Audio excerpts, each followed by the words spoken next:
Meeting کریں گے, اس میں سارا کچھ ڈسکس کریں گے, تحریک بھی ڈسکس کریں گے, اسپیشلی جو الیکشن کمیشن نے ججمنٹ دی ہے اگین دستی, اس کو بھی ڈسکس کریں گے. میں نے اس کو دیکھا ہے, ویری انفارچونیٹ ہے کہ الیکشن کمیشن نے آنیسٹ اور امین والا ایشو دوبارہ ریزوریکٹ کر دیا کا, جبکہ سپریم کورٹ نے بڑا کیٹیگوریکلی کہا ہے کہ الیکشن کمیشن کے پاس کوئی اختیار نہیں ہے کسی ایم این اے کو یہ ڈکلیئر کرنے کا کہ وہ آنیسٹ اور امین نہیں رہتا.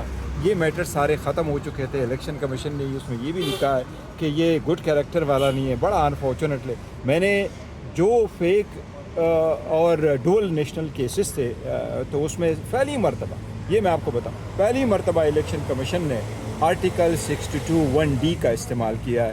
یہ میں سمجھتا ہوں بڑا انفارچونیٹلی ایک بندے کو کہتا ہے کہ آپ گڈ کیریکٹر کے نہیں رہے سمپلی بیکاز آپ نے اور آپ اس کے خلاف جو ڈائریکٹ لگا رہے الزامات لگا رہے, اٹس ویری ویری انفارچونیٹ.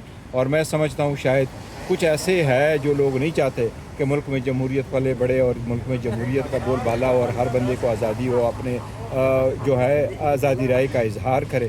میں سمجھتا ہوں بہت زیادہ ہو گیا, اب یہ چیزیں ختم ہونے چاہیے, لیکن کوئی ہے جو نہیں ختم ہونے دے. سر یہ کھل کے اس پہ ذکر اگر کیا جائے سیاسی معاملات پہ, آپ کے خلاف صادق امین کی بات آئی تو بڑا غلط ہے. نواز شریف کے حوالے سے تو صادق امین پہ آپ کے سامنے سپریم کورٹ تک فیصلے آتے رہے, اس پہ تو جشن منایا جاتا تھا. نہیں دیکھو, دو الگ الگ چیزیں. پہلی بات تو یہ ہے کہ جہاں تک صادق اور امین کا تھا ایک دور میں شروع ہو گیا تھا, 2010 میں یہ زیادہ پیک پر تھا. پھر جب پارلیمان نے دیکھا کہ اس کا غلط استعمال ہو رہا ہے تو 18ویں ترمیم میں یہ ڈالا گیا کہ ہر بندہ صادق اور امین ہے تا وقت یہ کہ عدالت نے اس کو ڈکلیئر نہ کیا ہو کہ وہ صادق اور امین نہیں ہے. الیکشن کمیشن کچھ فیک کیسز کو دیکھ کے, فیک ڈگری کیسز اور سرٹیفکیٹ کو دیکھ کے ایسے فیصلے دیا کرتا تھا. تو وہ جو اگر کوئی پہلے غلط ہوا ہے وہ ابھی غلط ہے, لیکن اس کو دو چیزوں کا پھر ایک تو قانون میں ترمیم کی گئی تھی الیکشن ایکٹ میں کہ جی فار لائف جو ڈسکوالیفیکیشن ہے وہ 5 سال کی ہوگی, لیکن سپریم کورٹ نے ججمنٹ دی تھی. اور بڑا کیٹیگوری کے لیے الیکشن کمیشن کا جو جورسڈکشن ہے, دائرہ اختیار ہے, سماعت ہے, وہ کلیئر کر دیا تھا. اور وہ یہ تھا کہ کوئی بھی الیکشن کمیشن کے پاس ایسا اختیار نہیں ہے کہ کسی جو ایم این اے یا ایم پی ہے ان کو وہ ڈکلیئر کرے کہ وہ آنیسٹ اور امین نہیں ہے. یہ اختیار صرف اور صرف عدالتوں کے پاس ہے, لیکن الیکشن کمیشن نے ایسا کیا. میں سمجھتا ہوں بڑا ہی انفارچونیٹ ہے. دوسرا الیکشن کمیشن نے پہلی مرتبہ اس میں آرٹیکل 62(1)D کا اضافہ کیا. اس سے پہلے جتنے بھی کیسز ہیں, میں آپ کو وثوق کے ساتھ بتاؤں کہ 3 قسم کے کیسز ہوتے تھے, وہ جن میں یہ الزامات لگائے جاتے تھے کہ انہوں نے ایسٹ ڈکلیئر نہیں کیے, وہ دوسرے وہ جو ڈوول نیشنلٹی کے تھے, تیسرے وہ جو وہ والے تھے جو فیک ڈگریوں کے کیس. کسی ایک کیس میں آرٹیکل 62(1)D کا استعمال نہیں ہوا. فرسٹ ٹائم الیکشن کمیشن نے ایک نیا انٹروڈیوس کروایا.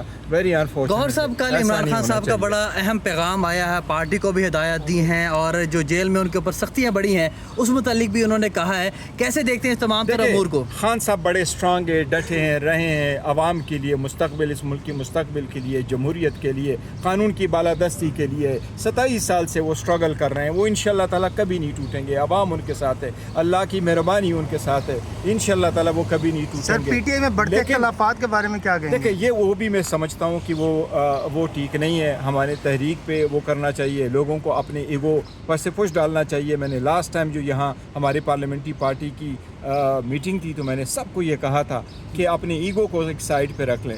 پالیٹکس میں ایگو نہیں چلتا.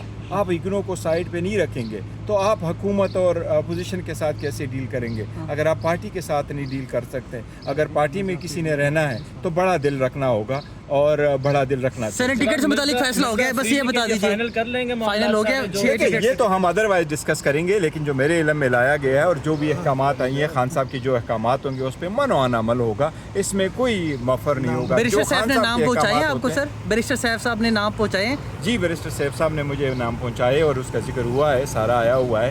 جب تک خان صاحب چینج نہیں کرتے وہی نام ہوتے, لیکن ان کا بھی وہ آیا ہے. آج انشاءاللہ پارلیمنٹری پارٹی بھی اس پہ غور کرے گی. کیا کیا نام ہے سر؟ وہ نام سب لوگوں کے سامنے تو ڈسکلوز ہو چکے تھے, اس کا تو ایشو نہیں ہے کہ نام کون سے ہیں. البتہ یہ نام ہے, کوئی اور نام ہے, یہی مراد سعید صاحب, فیصل جاوید, مرزا افریدی. 6 نام دینا اور 11 سیٹیں ہیں. سمجھتے ہیں کہ 5 آپ اپوزیشن کو دے رہے ہیں سینٹ کی؟ نہیں, دیکھو اب تھوڑی سی ترتیب بدل گئی ہے. آفٹر جو ریزرو سیٹوں کا ڈیسیجن آیا اور ہماری سیٹیں ان میں بانٹی گئی ہیں, اس کے بعد ابویسلی آپ کو جتنے